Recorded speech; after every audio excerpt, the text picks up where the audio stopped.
Bonjour, bienvenue pour cette petite vidéo mini-conférence sur l'école du troisième type. Qu'est-ce que c'est? Je suis Émilie Roudier, j'enregistre en octobre 2020. Ce que je vais raconter là est basé sur mes expériences d'instit, donc instit dans le public, éducation nationale, instit en maison d'enfants avec des enfants placés, puis instit dans une école associative en chemin vers le troisième type que j'ai créée en 2015 dans la Drôme et qui a duré 2 ans. Tout ceci n'engage que moi, Émilie Roudier. En aucun cas, cela engage Bernard Collot ou d'autres instits du troisième type. C'est bien ma compréhension, mon vécu à moi d'instit et de ma vie de maman en unschooling. Si vous voulez découvrir plus en profondeur tout ça, il y a les livres de Bernard Collot. Les maîtres mots d'une école du troisième type que j'ai choisi: créativité, jeu, nature, coopération, autonomie, confiance en soi et confiance en les autres, épanouissement, prise d'initiative, auto-organisation, respect du rythme de chacun, communication, réalisation de projets, estime de soi, connaissance de soi, écoute. 3 petits points, puisque ça peut être bien d'autres choses encore. Cette école est en fait un espace particulier de vie à disposition des enfants pour vivre ensemble les apprentissages autonomes, pour vivre une réelle socialisation en étant guidés par des adultes qui font de leur mieux pour être juste avec les enfants. On appelle toujours ça école parce que légalement dans notre pays, ça ne peut pas s'appeler autrement. Mais en fait, ça n'a plus grand-chose à voir avec une école classique. C'est vraiment un lieu de vie pour les enfants, aménagé pour eux, par les adultes et avec eux. C'est une petite structure. Ça peut aller de quelques enfants à une trentaine, voire 2 classes. Et c'est une structure qui est inscrite dans un territoire. Pour vivre pleinement en chemin vers le troisième type, il est nécessaire d'être inscrit sur une vie de village ou vie de quartier. Dans l'idéal, les enfants viennent à vélo, en trottinette, à pied. C'est une structure multi-âge. Donc si c'est en primaire, ça va de 3 à 11 ans. Pourquoi multi-âge? Pour plus de coopération spontanément et moins de compétition. La compétition, elle est spontanée quand, dans une même classe, il y a 25 enfants qui ont le même âge. C'est aussi pour pouvoir profiter de la spontanéité des petits, pour les plus grands. Et pour les plus petits, c'est profiter des compétences et des connaissances des grands. Ça permet naturellement de stimuler l'entraide. Il se trouve aussi que l'on sait qu'un enfant ou un adulte, quelqu'un qui apprend, quelqu'un qui explique à un autre, apprend énormément en expliquant. Il n'y a pas celui qui écoute qui apprend, mais il y a aussi celui qui est en train d'expliquer puisqu'il est en train de structurer ses connaissances pour pouvoir les transmettre à un autre. Et de manière générale, en fait, le multi-âge, c'est la vie, quoi. C'est pas du tout la vie, en fait, d'être juste avec une classe d'âge. Et ça serait un peu comme enfermer ensemble tous les aveugles d'un côté, les muets de l'autre, les sourds de l'autre, et que chacun, on a tous le même problème. On ne peut pas s'entraider. Donc, c'est assez évident, le multi-âge. Quelles activités font les enfants dans une école comme celle-là? Ils vivent. C'est pour ça que j'ai appelé ça des activités humaines pour commencer. Jouer, rêver, dormir, se relaxer, parler, imaginer, discuter. Ils font des activités artistiques. Peindre, sculpter, écrire, découper, coller, chanter, danser. Tout ce qu'on va pouvoir imaginer en vivant ensemble dans cet espace. Des activités artisanales. Fabriquer en bois, en terre, en cuir, en tissu, en perles, en papier. Bricoler, réparer. Des activités pour la vie du groupe. Que ce soit jardiner, cuisiner, mais aussi ranger, nettoyer, prendre soin des animaux et des végétaux s'il y en a. Des activités culturelles, lire, regarder, écouter, observer, admirer différents médias, différentes choses, différentes productions, différentes créations. Des activités sportives, escalader, ramper, courir, rouler, sauter, se balancer, descendre, lancer. Des activités intellectuelles, essayer, comprendre, découvrir, analyser. Il y a différents temps. Il y a les temps où nous sommes tous ensemble pour montrer, échanger, réguler, décider. sont des temps de réunion ou de présentation où les enfants vont pouvoir montrer ce qu'ils ont créé, ce qu'ils ont reçu, ce qu'ils ont trouvé. Ils vont pouvoir en discuter ensemble. On va pouvoir aussi, dans ces moments-là, réguler la vie du groupe. Par exemple, comment faire pour que l'espace peinture soit toujours suffisamment bien rangé pour que tout le monde puisse en profiter. Et on va pouvoir décider de projets, qu'ils soient en petits groupes ou pour tout le monde. Il y a des temps en groupe pour faire des activités, qu'elles soient menées par un adulte ou par un enfant et qu'elles soient dedans ou dehors. Exemple d'une activité menée par un adulte dedans, des activités de création. Par la créativité, l'imagination et le jeu, les enfants peuvent tout apprendre. Donc ça peut être un temps de géométrie, ça peut être un temps d'écriture, de poèmes, tout imaginer. Même de création mathématique. Un enfant pourrait décider de proposer aux autres une activité de fabrication d'un attrape-rêve, par exemple.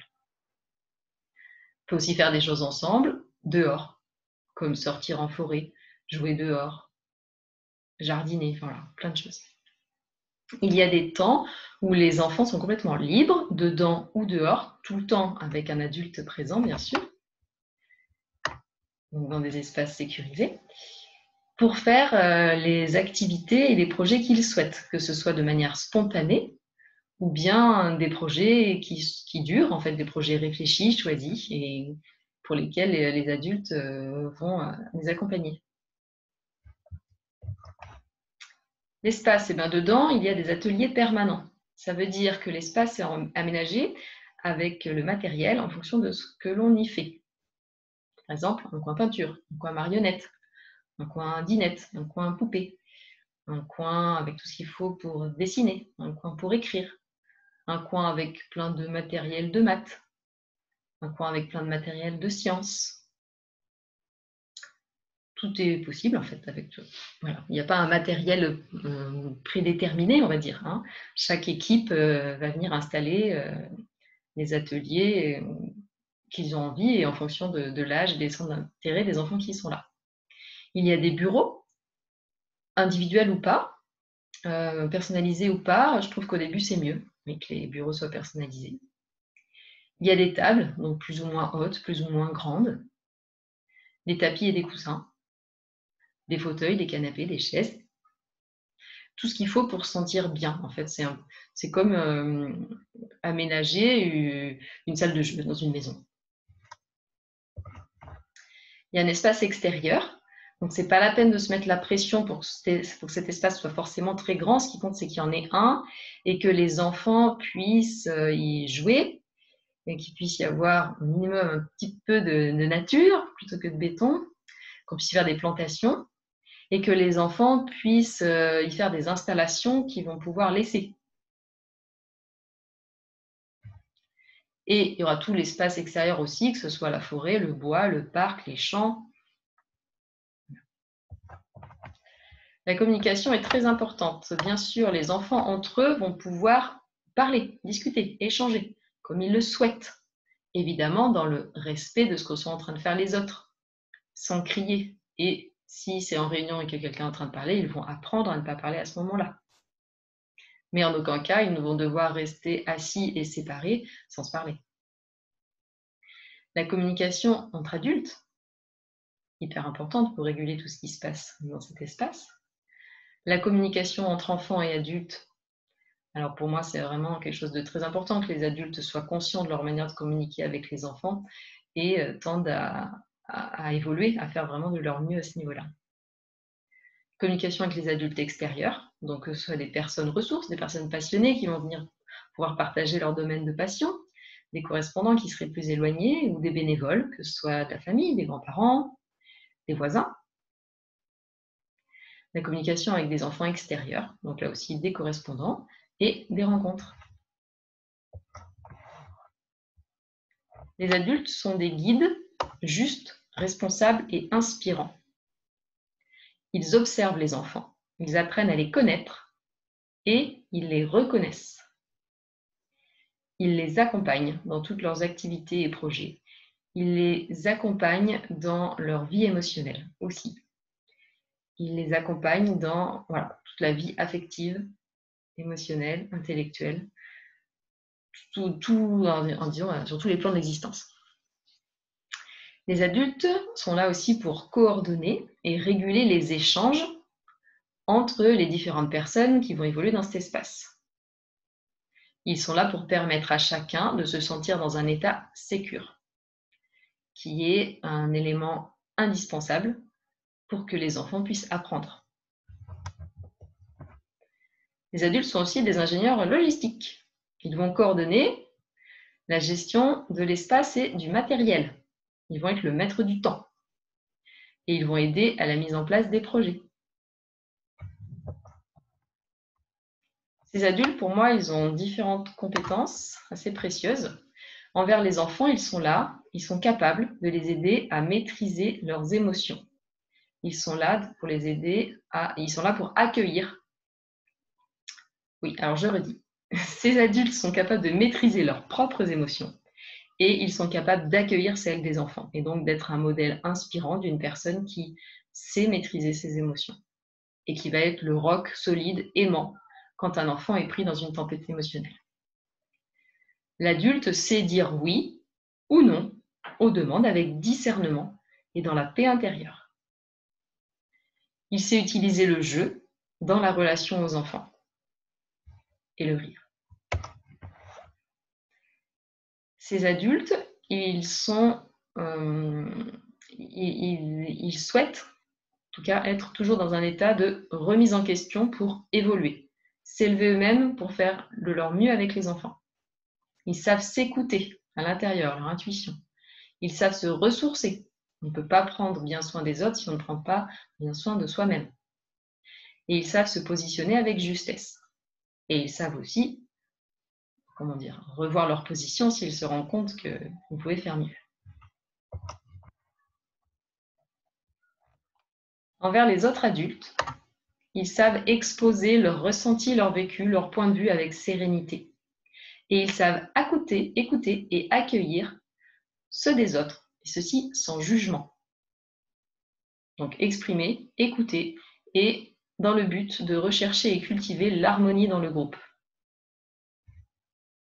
Alors, ça ne veut pas dire que tous les adultes qui vont se lancer dans une aventure comme ça sont déjà à un niveau super avancé de tout ça. En tout cas, il faut savoir que le fait de vivre cette expérience-là va faire appel à toutes ces compétences-là.